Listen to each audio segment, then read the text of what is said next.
చాలామంది లావుగా కనిపిస్తున్నాము అనుకున్నప్పుడు నేను ఓకే ఇది తగ్గాలి, బరువు తగ్గాలి అన్న దాని మీద కొంచెం అట్లీస్ట్ ఆలోచిస్తారు.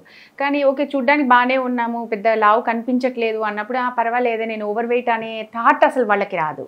సో అలా కాకుండా బిఎంఐ చెక్ చేసుకొని దాని ప్రకారంగా మనం ఓవర్ వెయిట్ ఉన్నామా లేదా చూసుకోవాలి, ఫ్యామిలీ చూసుకోవాలి, ఇతనుకున్న బ్యాక్గ్రౌండ్ ప్రాబ్లమ్స్ చూసుకోవాలి. చాలా మంది రాత్రిపూట గొరక పెడతాం అనేది కామన్ అనుకుంటారు. దానివల్ల వచ్చే హెల్త్ ప్రాబ్లమ్స్ చాలా ఉంటాయి. మీ ప్రొడక్టివిటీ, కెరియర్ ప్రాస్పెక్ట్స్ అన్నీ చాలా చాలా ఉంటాయి. సో ఇవన్నీ మనం చూసుకొని రిస్క్ ఫ్యాక్టర్స్ చూసుకొని, చాలామంది ఓవర్ వెయిట్ ఉన్న వాళ్ళు దే షాప్ అరౌండ్. అర్థమైందా? నీ దగ్గర ఎంత రేటు, నీ దగ్గర ఎంత రేటు, ఇదే నేను మామూలుగానే తినాలి, సన్నగా ఉండాలి. ఏంటది అర్థం కాదు. అదే నేను అడుగుతాడు వచ్చి, సార్ నేను ఈ సర్జరీ చేయించుకుంటే మామూలుగానే తినగలను కదా అంటే, మామూలుగా తింటాం అంటే ఇప్పుడు తినే అంతా తినాలి, మళ్ళీ అలాగా ఉండదు. అర్థం కాదు. సో ఆ సైకలాజికల్గా వాళ్ళకు ఉన్న వాళ్ళకి కొంతమంది పేషెంట్స్ అన్న నేను రెండో పెళ్లి చేసుకోవాలి, సన్నగా ఉండాలి పెళ్ళి అయ్యేవరకు. సో వాళ్ళకి నేను డైరెక్ట్గా చెప్తాను, I think is wrong patient, because perception అది లేదు. దానికి రిస్క్ బెనిఫిట్స్ ఉంటాయమ్మా ప్రతిదానికి. చాలా తప్పది నా ఉద్దేశం ప్రకారం. నీకు దీనివల్ల వచ్చే బెనిఫిట్స్ తెలియట్లేదు, కానీ చూడటం వరకు కావాల్సింది అనేది చాలా తప్పు అనేది నా ఉద్దేశం. వాళ్ళు ఎప్పటికీ తగ్గలేరు. It's not a cosmetic thing. Health ఇష్యూగా చూడాలి, లాంగ్ టర్మ్ ఇష్యూగా చూసుకోవాలి. మనకి ఏంటంటే అంత ఈజీ ఫిక్స్, ఆ రోజుకి ఫిక్స్ అయితే చాలు. అది తప్పు నా ఉద్దేశం ప్రకారం. నేను ఆ పర్టికులర్ గ్రూప్ ఆఫ్ పేషెంట్స్కి నేను ముందు డైట్ ఎక్సర్సైజ్ చేయండి అని చెప్పి డైట్ షీట్ ఇచ్చేస్తూ ఉంటాను. Because they are not my నేను ఇక్కడ ఉన్నది ఏంటంటే వాళ్ళ దగ్గర నుంచి ఏదో ప్రొసీజర్ చేసి నేను తీసుకోవాలన్న విషయం కాదు. వాళ్ళకి అవగాహన లేనప్పుడు they are wrong patients for me. నేను చూసేదంటే నా pride. When I deliver some service they should get benefited out of it. చాలా రకాల డైటింగ్ పద్ధతులు పాటిస్తుంటారు, ఇంటర్మిటెంట్ ఫాస్టింగ్ అని, కీటో డైట్ అని, ఇలా. సో ఈ డైటింగ్ పద్ధతుల వల్ల ఇవి పాటించడం వల్ల ఉపయోగం ఉంటుందా? వీటిలో ఏది బెస్ట్ అంటారు? పైనుంచి నార్త్ ఇండియా నుంచి సౌత్ ఇండియా వరకు ఒకటే కూర తినమంటే ఏం చేస్తారు? ప్రతిరోజు అదే పెడితే ఎలా ఉంటుంది? ఎగ్జాక్ట్లీ. ఓకే, సో ఆన్సర్ అక్కడే ఉంది. So one dress does not fit for anybody, one curry does not fit for everybody. Okay, ఎవరికి బాడీకి సంబంధించింది వాళ్ళు చూసుకోవాలి. ఫర్ ఎగ్జాంపుల్ కీటో డైట్ ఉంది అనుకోండి, డయాబెటిక్ పేషెంట్స్, కిడ్నీ పేషెంట్స్ కొంతమంది ఉంటారు, వాళ్ళు కష్టం అవుతుంది. అది ఏంటంటే వాళ్ళు వాడుతున్న ట్యాబ్లెట్స్కి, వాళ్ళు వాడుతున్న పరిస్థితులకి, వాళ్ళు తీసుకున్న డైట్కి, వాళ్ళు ఉన్న హెల్త్ కండిషన్స్కి వాళ్ళు తీసుకోవాల్సిన ప్రికాషన్స్ డిఫరెంట్గా ఉంటాయి. ఇన్సులిన్ వేసుకునే పేషెంట్ ఇంటర్మీడియట్ డైట్ చేస్తే ఏమవుద్ది? అర్థమైందా? సో బేసిక్ కాన్సెప్ట్ ఏంటంటే మనం తీసుకున్న క్యాలరీస్కి, మనం స్పెండ్ చేసిన క్యాలరీస్కి చూసుకుంటే సరిపోతుంది. సో అందరికీ తెలియక ఆన్లైన్లో చూడటం, ఒక డాక్టర్ దగ్గరికి వెళ్ళి మాట్లాడితే అతను కన్సల్టేషన్ ఫీజు తీసుకుంటాడని చెప్పి వాళ్ళ జీవితాన్ని సమర్పించుకుంటూ ఉంటారు. ఓకే, సో అక్కడ కన్సల్టేషన్ ఫీజు తగ్గించుకోవడం వల్ల వాళ్ళ ప్రాణాలు కోల్పోయిన వాళ్ళు చాలామంది ఉన్నారు. అంతే కదా. ఇప్పుడు కిడ్నీ పేషెంట్స్ ఉన్నారు, కొన్ని డైట్స్లో ఏమవుతుంది, సాల్ట్స్ డిఫరెంట్గా ఉంటాయి. పొటాషియం ఎక్కువైపోతే వాళ్ళకి ఉండేది, లేకపోతే డీహైడ్రేషన్ అయిన పేషెంట్స్ ఇంకా వేరే ఫేజ్లోకి వస్తుంటారు.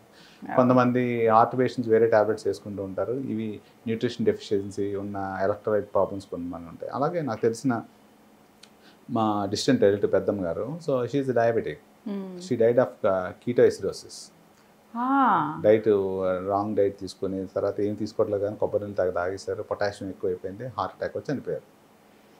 కొబ్బరి నీళ్ళలో పొటాషియం ఎక్కువ ఉంటుంది అందరికీ తెలుసు, బనానాస్లో పొటాషియం ఎక్కువ ఉంటుంది. సో నేను అనేది ఏంటంటే one dress does not suit everybody, one curry is not for everybody from north India to south India. So సింపుల్గా చెప్పాలంటే అదే ఎక్స్పర్ట్ ఒపీనియన్. వాళ్ళకి కండిషనల్గా ఆ టైంలో ఏం కావాలి ఏంటనేది చూసుకోవాలి. అంటే ఎవరికి వాళ్ళు సెలెక్ట్ చేసుకోవాలి. అవ్వదు. ఇంటర్మీడియట్ డైట్, షుగర్ పేషెంట్ పొద్దున్న ఇన్సులిన్ వేసుకుని రోజంతా తినకుండా ఉంటే ఏమవుద్ది? షుగర్ డౌన్ అవుద్ది. తెలుసు, షుగర్ చెక్ చేసుకుంటారా? చేసుకోరు. ఎందుకు చేసుకోరు? మాట గుచ్చుకోవాలంటే నొప్పి. సో ఆ రకంగా ఎవరు వాళ్ళు వెళ్ళి ఒక డాక్టర్ దగ్గర కూర్చొని, లేకపోతే ఒక డైటీషియన్ దగ్గర కూర్చొని, న్యూట్రిషన్ దగ్గర కూర్చొని, సో నాకు ఈ ప్రాబ్లమ్స్ ఉన్నాయి, నా బేస్ లైన్ బ్లడ్ టెస్ట్ ఇది. ఓకే, చాలామంది ఇది ఒక చాలా బ్లడ్ టెస్ట్ అన్నాను కాబట్టి చెప్తున్నాను. ఒక పేషెంట్ వస్తాడు, సివియర్ ఇన్ఫెక్షన్, అపెండిసైటిస్ ఏదో వస్తూ ఉంటారు. వచ్చినప్పుడు clinical symptoms gall bladder stones ఉండి పెయిన్ వచ్చి ఉంటారు, లేకపోతే వామిటింగ్, గ్యాస్ట్రైటిస్ వచ్చినప్పుడు బాడీలో ఇన్ఫెక్షన్ మార్కర్స్ కానీ సాల్ట్స్ కానీ అటు ఇటు అవుతూ ఉంటాయి. అయినప్పుడు సో అవి చెక్ చేయడానికి బ్లడ్ టెస్ట్ చేయించుకోవడం అంటే మొన్నే చేయించాను సార్ అంటారు. ఎప్పుడు చేయించామంటే లాస్ట్ ఇయర్ చేయించానండి. ఆ టెస్టులతో ఇప్పుడు చేశారు. అంటే నువ్వు లాస్ట్ ఇయర్ ఫుడ్ తింటే ఈ ఇయర్ సరిపోతుందా? ఇప్పుడు ఉన్న ట్రీట్మెంట్కి ఏ యాంటీబయాటిక్ ఇవ్వాలి, అసలు నిజంగా సాల్ట్స్ ఏమైనా రీప్లేస్ చేయాలా లేదా అనేది తెలియదు.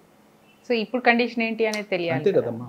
లేకపోతే సో అలాగే ఒక డైట్ స్టార్ట్ చేసిన తర్వాత మానిటరింగ్ ఆఫ్ సాల్ట్స్, విటమిన్స్ అవి కూడా చాలా ఇంపార్టెంట్.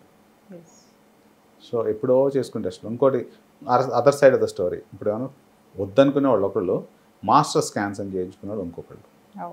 ఓకే, ఒక పేషెంట్ వచ్చాడు, మాస్టర్ స్కాన్ చేయించుకున్నాను, మాస్టర్ టెస్ట్, ఇదేదో ఒక సోఫిస్టికేటెడ్ పదం ఉంటుంది, full body check. Full body check అంటే ఏంటో నాకు ఇప్పటికీ అర్థం కాదు. తర్వాత ఈ మధ్యకాలంలో ఇంకోటి అంటున్నారు, క్యాన్సర్ గురించి ఒక బ్లడ్ టెస్ట్లో ఏ క్యాన్సర్ ఉందో బాడీలో టక్కని చెప్పేస్తుందట. అది నాకేంటో తెలియదు మరి. సో ఒక బ్లడ్ టెస్ట్ లో ఏ క్యాన్సర్ అయినా తెలుస్తుంది, రక్త పరీక్షలో క్యాన్సర్ గురించి చెప్పేస్తారట.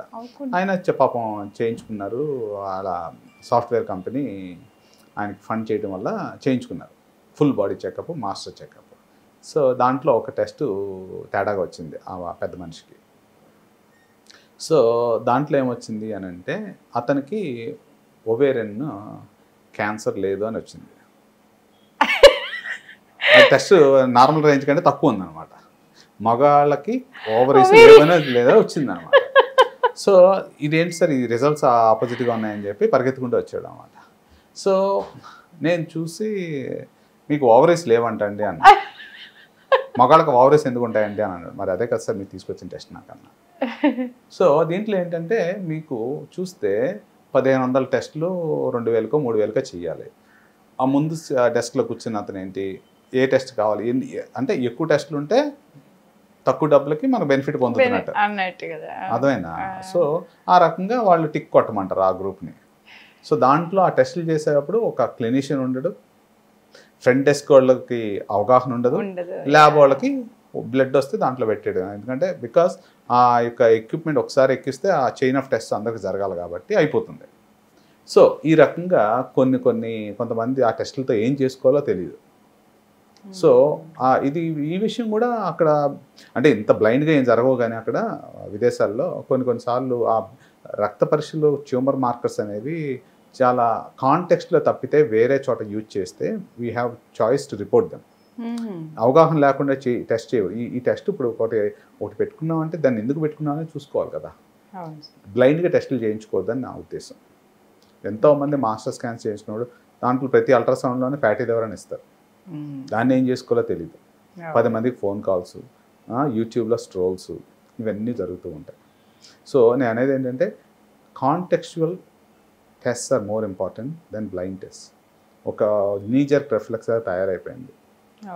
అంటే ఇప్పుడు అన్ని డయాగ్నోస్టిక్ సెంటర్ల మీద ఇన్వెస్ట్ చేశారు కాబట్టి ఆ మినిమం ఎంప్లాయ్మెంట్ రన్ అవడానికి వాళ్ళు ఆఫర్లు పెడుతున్నారు, తప్పులేదు. కానీ డాక్టర్ని సంప్రదించుకుని ఒకప్పుడు రూల్ ఉండేది, నువ్వు బ్లడ్ టెస్ట్ చేయించుకోవాలంటే ఒక డాక్టరే ప్రిస్క్రైబ్ చేయాలి. ఇప్పుడు ఏమైపోయింది, వాళ్ళు టెస్టులు చేయించుకుని డాక్టర్ దగ్గరికి వెళ్తున్నారు. అలాగే పాపం ఆయనకి దాంట్లో తెలిసింది ఏంటంటే అతను మగాడని తెలిసింది. పాపం ఆయనకి ఓవరీస్ లేవట. అదే సో మంచిదే కదా. ఇక్కడైనా సరే హైదరాబాద్లోనే ఒక పెద్ద మనిషి తీసుకొచ్చాడు నా దగ్గరికి. సో చెప్పాను, సార్ ఇది ఏం లేదండి, మంచి రిపోర్ట్ వచ్చింది, మీరు మగాడని చెప్పిందండి ఈ టెస్ట్ అన్న. అదేంటి సార్ అంటే మీకు ఓవరీస్ లేవని. సేమ్ థింగ్ డైట్ విషయంలో కూడా ఎక్స్పర్ట్ ఒపీనియన్ తీసుకొని సెల్ఫ్గా వెళ్ళకపోవడం అనేది మంచిదని మీరు చెప్తారు, అంతే కదా.